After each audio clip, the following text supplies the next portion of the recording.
Godzilla Encyclopedia.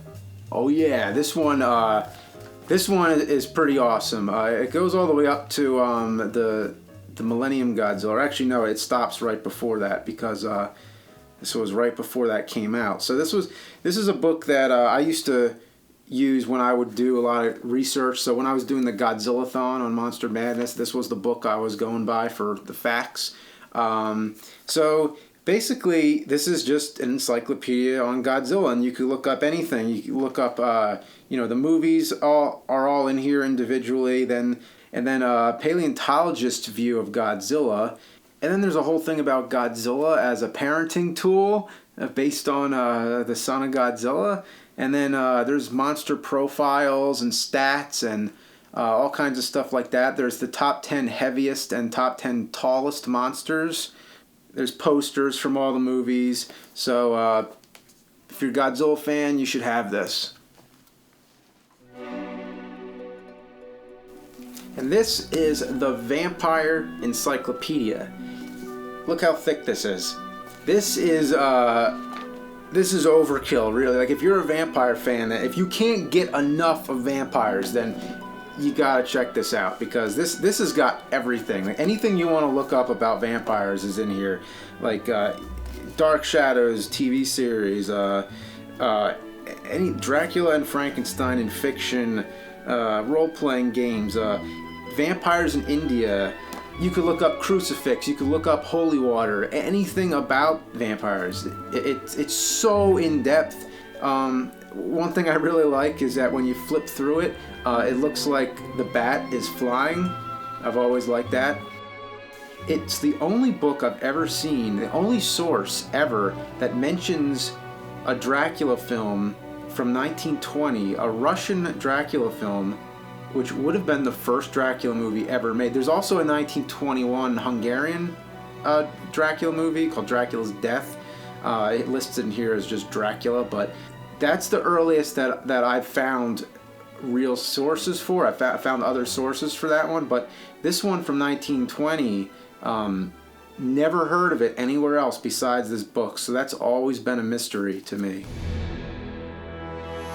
This is It Came From Bob's Basement. That would be Bob Burns, who is a big-time monster movie fan. Who's he was the ape in Ghostbusters, Ghostbusters from the 70s. If anybody knows that, and he just collects all kinds of props, and he's had some of these since like the 40s. Like this came from the Wolfman.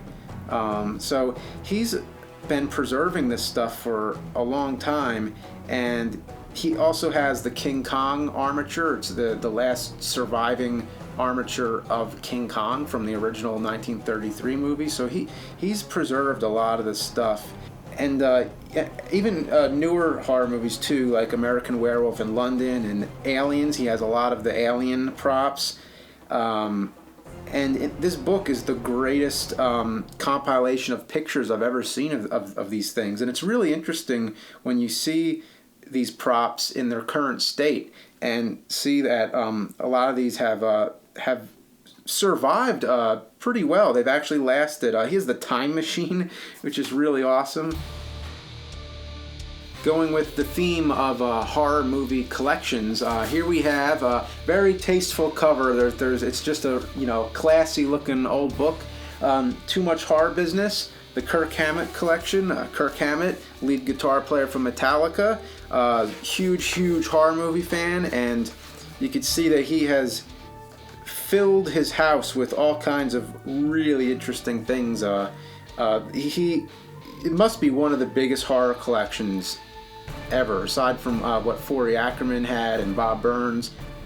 I noticed the guitar that he would play. It has the Mummy on it, and I'd always think, oh, really? He's a fan of that stuff too? And that was really just a surprise. So it's something that you're somebody who you're already a fan of, and then you realize that they're a fan of the same thing that you are. It's always really awesome for a collector to have it and then be able to photograph it for you and have it here in this book. It's like having his whole collection right in your hands, right here. So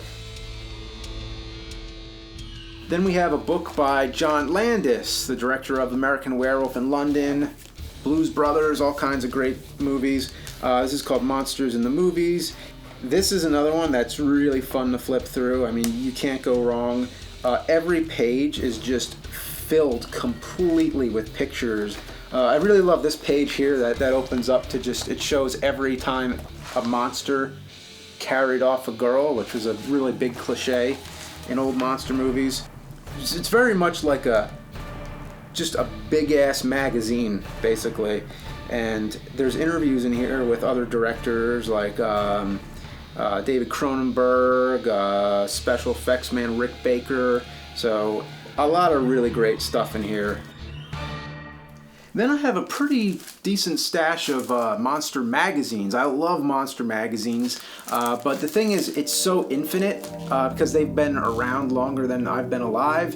And when you start collecting monster magazines, there's really no end to it. Like, you could go on forever. And the first one that comes to mind is Famous Monsters of Filmland. This is the classic example that lots of people are very nostalgic towards, but it was around before, you know, my time. So a lot of the the older monster fans, were introduced to this stuff from Famous Monsters of Filmland. Forey Ackerman. Famous Monsters of Filmland. It's pretty tough to collect because they're expensive. You can't really get these for cheap. So I've been keeping my eye out for if there's ever like a really good auction to get them for a really decent price.